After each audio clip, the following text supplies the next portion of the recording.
कि सुदिन सोधि कल कंकन छोरे, मंगल मोद विनोद न थोरे।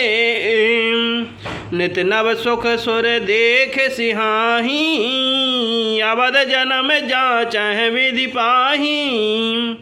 अच्छा दिन अर्थात शुभ मुहूर्त शोध कर सुंदर कंकण खोले गए। मंगल आनंद और विनोद कुछ कम नहीं हुए अर्थात बहुत हुए।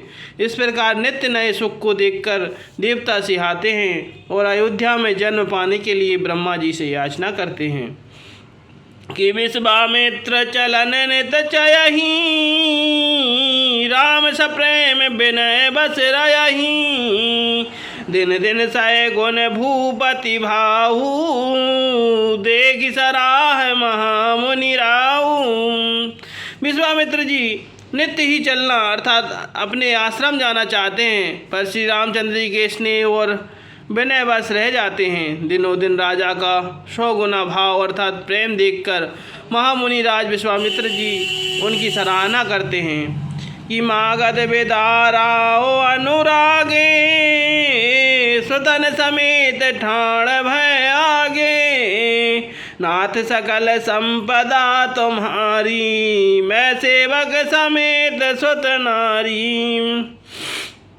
अंत में जब विश्वामित्र जी ने विदा मांगी तब राजा प्रेम मग्न हो गए और पुत्रों सहित आगे खड़े हो गए। वे बोले, हे नाथ, यह सारी संपदा आपकी है, मैं तो स्त्री पुत्रों सहित आपका सेवक हूँ।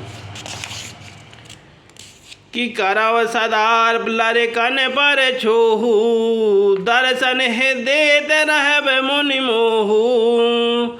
अस कही राव सहित सुतरानी, परऊ चरण मुख आवन वानी।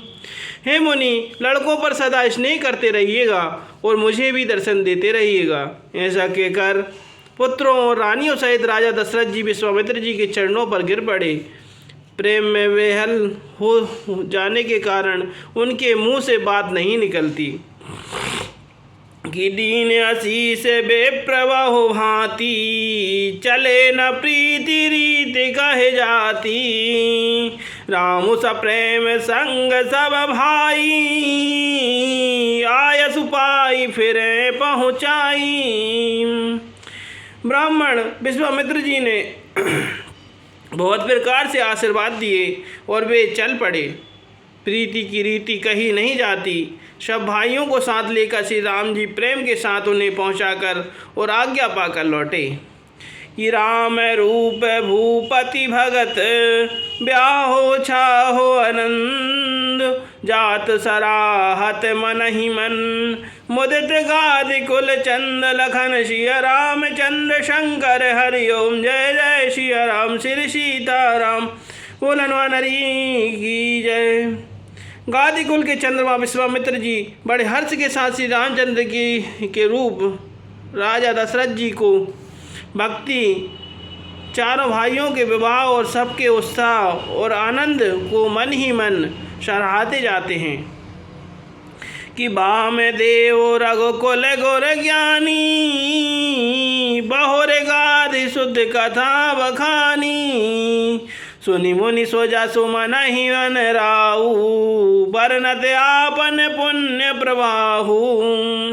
वामदेव जी और रघुकुल के गुरु ज्ञानी वशिष्ठ जी ने फिर विश्वामित्र जी की कथा बखान कर कही। मुनि का सुंदर यश सुनकर राजा मन ही मन अपने पुण्यों के प्रभाव का बखान करने लगे कि बहुरे लोग राजाय सुभयऊ, सुतन समेत नृपति ग्रह गयऊ। जय तह राम ब्याह सब गावा, सुजस पुनीत लोक तह छावा। आज्ञा हुई तब सब लोग अपने अपने घरों को लौटे। राजा दशरथ जी भी पुत्रों सहित महल में गए, जहाँ तहाँ सब श्री रामचंद्र जी के विवाह की गाथाएं गा रहे हैं। श्री रामचंद्र जी का पवित्र सुयश तीनों लोकों में छा गया कि आए बाह राम घर जब तैं, बस आनंद अवध सब तब तैं। प्रभु विवाह जस भयहूँ छाहू, सकै न वरन गिराहि नाहू। जब से श्री रामचंद्र जी विवाह करके घर आए तब से सब प्रकार का आनंद अयोध्या में आकर बसने लगा। प्रभु के विवाह में जैसा आनंद उत्साह हुआ उसे सरस्वती और सर्पों के राजा शेष जी भी नहीं कह सकते। कि कवि कुल जीवन पावन जानी, राम सिय जसु मंगल खानी। तई तय मैं कछु कहाँ बखानी, करन पुनीत है तो निज बानी। श्री सीताराम जी के यश को, कवि कुल के जीवन को पवित्र करने वाला और मंगलों की खान जानकर इससे मैंने अपनी वाणी को पवित्र करने के लिए कुछ थोड़ा सा बखान कर कहा है। कि निज गिरा पावन करन कारण, राम जस तुलसी कहो। रघुवीर चरित अपार बार दिपारु, कवि कौन लहो। उपवीत ब्याह उछाह मंगल, सुनिज सादर गावहीं। बेदेहि राम प्रसाद ते, जन सर्वदा सुख पावहीं। अपनी वाणी को पवित्र करने के लिए तुलसी ने राम का यश कहा है, नहीं तो श्री रघुनाथ जी का चरित्र अपार समुद्र है। किस कवि ने उनका पार पाया है। जो लोग यज्ञोपवीत और विवाह के मंगल में उत्सव का वर्णन आदर के साथ सुनकर गावेंगे, वे लोग श्री जानकी जी और श्री राम जी की कृपा से सदा सुख पावेंगे। रामसिय रघुवीर विवाह, जे सब प्रेम गावह सुनहि।